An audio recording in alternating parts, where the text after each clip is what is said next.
ఒక్క కాల్, ఒక police station, ఒక రాత్రి మొత్తం జీవితం మారిపోవచ్చు. ఇటీవల తమిళనాడులో తండ్రి కొడుకుల కస్టోడియల్ డెత్ కేసులో 9 మంది పోలీసులకి కోర్టు మరణశిక్ష విధించింది.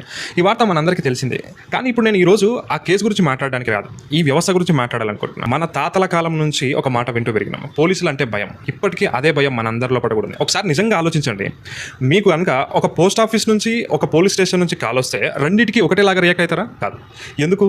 ఏ తప్పు చేయకపోయినా మనలో ఎక్కడో ఒక భయం ఉంది. ఆ భయం ఎక్కడి నుంచి వచ్చింది? ఇది ఒక్క రోజులో వచ్చింది కాదు, తరతరాలుగా పోలీసుల ప్రవర్తన చూసి మనలో నాటుకుపోయిన భయం అది. కానీ ఒక సింపుల్ ప్రశ్న, నేను ఏ తప్పు చేయకపోతే నేను ఎవరికైనా దేనికి భయపడాలా? ప్రజలను భయపెట్టే హక్కు పోలీసులకు ఎవరిచ్చారు? అధికారంలో ఉన్నంత మాత్రాన సాధారణ ప్రజల హక్కులను కాలరాయచ్చా? ఒక మనిషిని భయపెట్టడం, కొట్టడం, అవమానించడం ఇది కేవలం తప్పు మాత్రమే కాదు, అతని స్వేచ్ఛగా జీవించే హక్కు పైన దాడి. బిఆర్ అంబేద్కర్ గారు ఒక విషయాన్ని స్పష్టం చేశారు.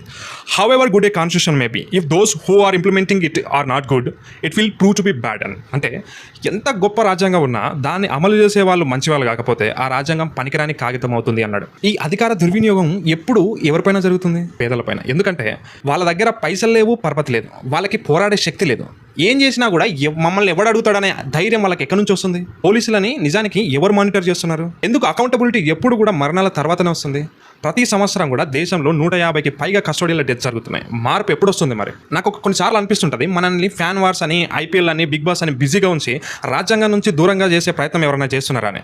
ఎందుకంటే రాజ్యాంగం తెలుసుకున్న వ్యక్తి ప్రశ్నిస్తాడు, ఆలోచిస్తాడు. ప్రశ్నించే ప్రజలు ఎప్పుడు కూడా అధికారంలో ఉన్న వాళ్ళకి ఇష్టం ఉండదు. చివరిగా ఒక మాట, నువ్వు మౌనంగా ఉంటే సిస్టమ్ మారదు, నువ్వు ప్రశ్నిస్తేనే సిస్టమ్ మారుతుంది.